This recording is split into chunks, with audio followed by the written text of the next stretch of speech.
if you really want to shock your listeners or your readers, wait until they show up to a book signing or to your booth at Comic-Con and then slap them with a fish. Roll the intro.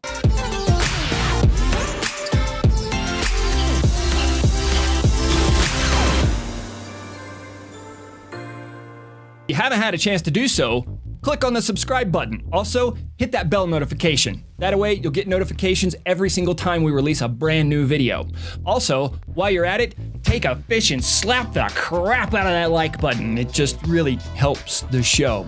So, today we're going to talk about writing shock.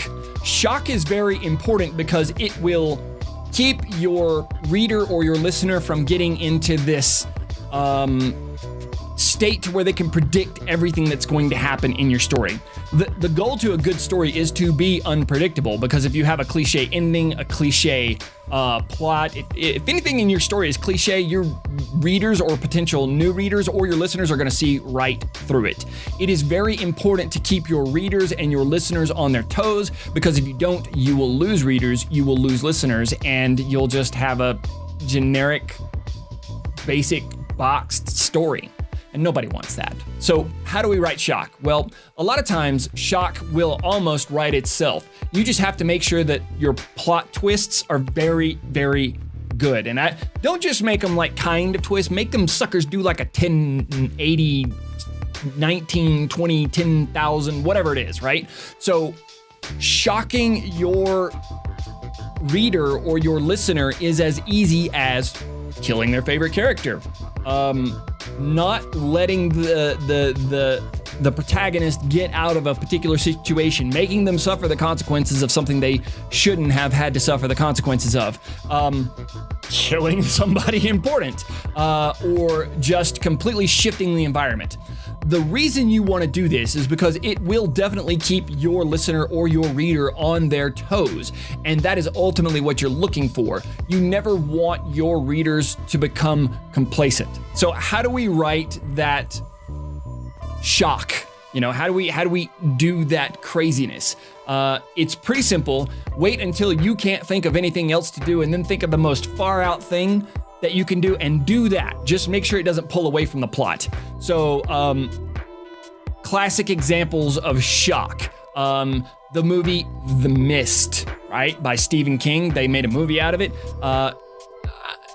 Spoilers, if you haven't seen it. The ending is so shocking that I will never ever forget it. And the dude is sitting in the truck, and they don't think they've got any way out. And so there's 4 people in the truck. There's a gun with 3 bullets in it. The husband and the son picks up the gun, shoots one, shoots another, shoots his child, and then sticks the gun in his mouth, and it just goes click, click, click, click, click, click, click, click, click, click. That's shock. But that wasn't the shock that made me remember it. The shock that made me remember it was he got out of his truck and then walked like 50 feet, and the military just comes barreling through the mist, ready to save everybody, come in to save the day like the cavalry, right? So that was the shock. They took this crazy situation and just completely flipped it on its head. Don't be afraid to do that in your story. Take your character and flip them on their head.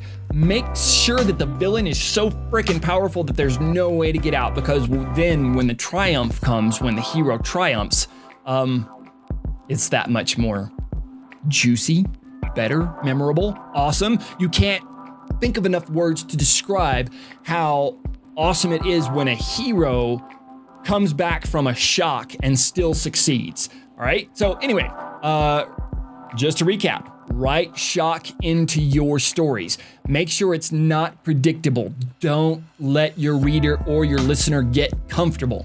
Only let them get comfortable with your writing style, just enough to lure them in to come in and smack them with a fish. All right, anyway, hit the like button, hit the subscribe button, hit the bell notification. You guys know how that all works. And yeah, so I'm doing some new stuff with a guy named Chris Bennett. I'm gonna put a link to that somewhere over here.